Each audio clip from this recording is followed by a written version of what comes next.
야고보서는 로마서가 쓰여지고 난 후 5년 뒤에 쓰여진 책으로서 로마 전 지역에 흩어져 살고 있었던 디아스포라 유대인들을 향해서 쓴 책입니다.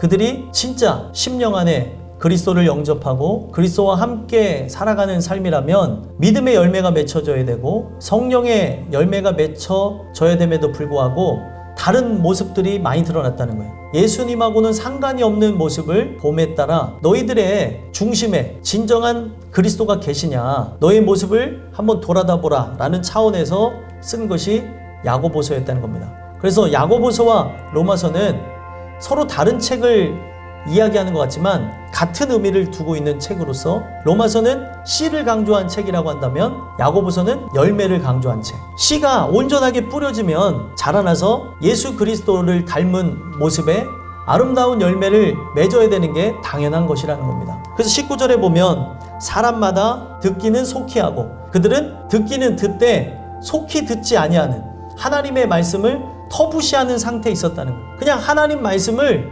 무시해버리는 거죠. 그리고 무가치한 것으로 여기는 거죠. 말하기는 더디하며 오늘날 내 감정대로, 내 기분대로, 그리고 내가 상대를 향해 갖고 있는 선입견대로 말할 것이 아니라 성령의 그 통제와 다스림으로 사람들에게 은혜의 말들을 쏟아내야 되는 것임을 얘기하고 있다는 거예요. 성내기도 더디하라. 그들이 자꾸 감정에 치우쳐서 하나님의 의도를 모른 채 화를 내니까 오늘 우리 인생이 분노하는 것, 그리고 어떤 것에 불만을 갖는 것, 불평하는 것 다 응당하다고 생각하는데 응당하지 않다는 사실입니다. 다 상대를 향하고 세상을 향하는 것으로만 생각하는데 그게 아니라는 거예요. 성경은 이 모든 걸 만드신 하나님에게 향하고 있다는 걸 얘기하고 있습니다. 그래서 20절에도 사람이 성내는 것이 하나님의 의를 이루지 못함이라. 오늘 사람들이 분노하는 이유가 무엇입니까? 바라는 것, 자기가 꿈꾸는 것이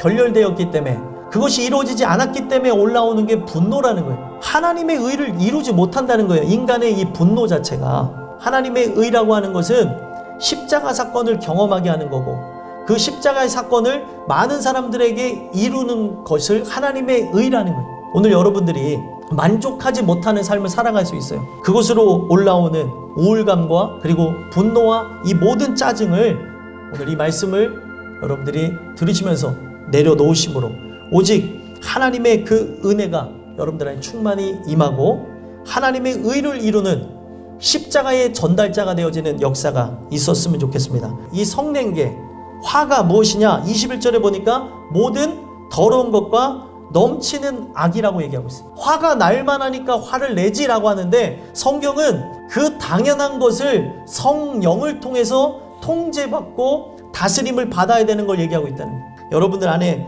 계속해서 올라오는 더러운 것과 넘치는 악, 이것을 하나로 표현한 게 뭐예요? 성내는 것. 그래서 이것을 버리라고 얘기하는 거예요. 버리라. 근데 왜 안 버릴까요? 아직도 이것이 좋다고 여기고 있는 거죠. 이성적으로는 좋다고 여기질 않아요. 우리의 영혼이 내 몸과 결탁되어졌기 때문에 벗어나고 떠나갈 생각을 하지 못한다는 거예요. 이 모든 것으로부터 벗어나가게 하는 것은 바로 심어진 말씀을 온유함으로 받는 것밖에 없다는 거예요. 그 마음에 심어진 말씀을 온유함으로 어떻게 받아야 된다는 겁니까? 온유함으로 받는다는 이 단어는 겸손하다는 단어예요. 하나님 말씀에 붙어 있는 것이 바로 겸손이요, 그게 바로 온유함이라는 거죠. 나는 은혜로 살고자 했지만 나는 죄악 투성입니다.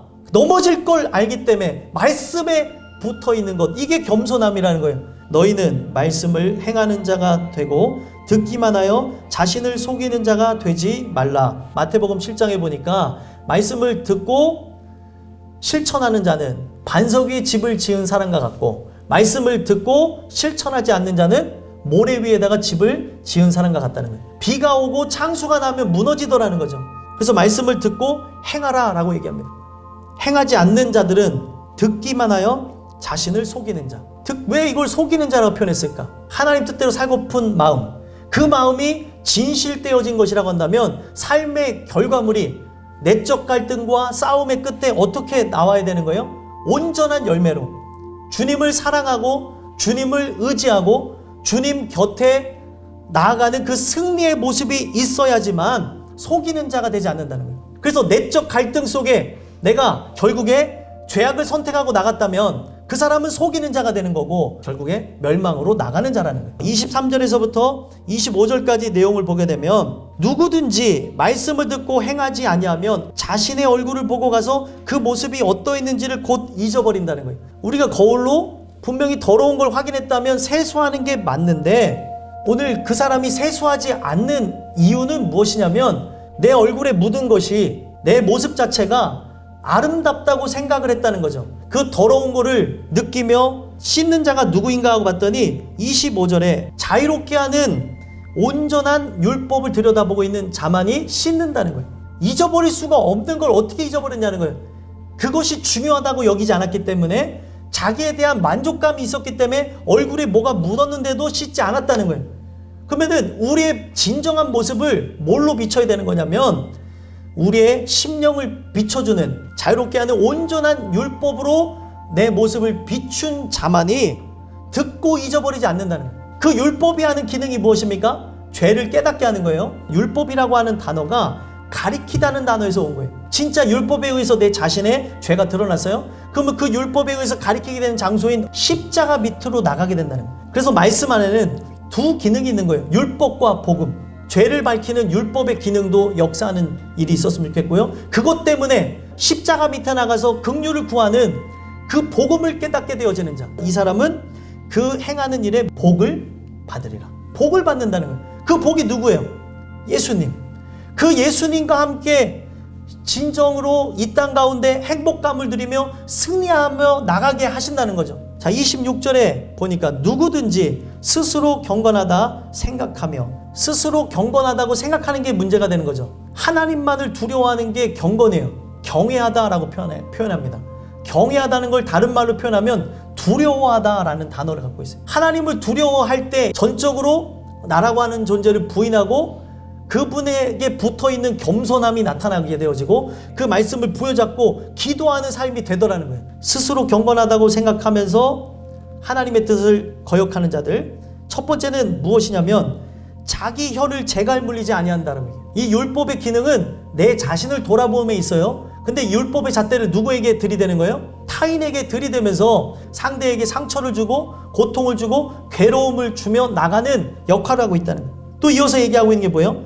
자기 마음을 속이면 이 사람의 경건은 헛것이라. 오늘 우리가 이런 부분 속에서 갈등하며 은혜대로 살고 싶은데 그렇게 하지 못합니다 하면서 지면 여러분들의 마음은 헛것이고 가짜라는 거예요. 진짜는 뭐예요? 승리하는 거예요. 마지막 27절에 보게 되면 하나님 아버지 앞에서 정결하고 더러움이 없는 경건은 온전한 경건, 정결했으면 좋겠다는 거죠. 하나님 앞에서 정결하다는 게 뭐예요? 깨끗한 거예요. 더러움이 없는 경건이라는 건 뭐예요?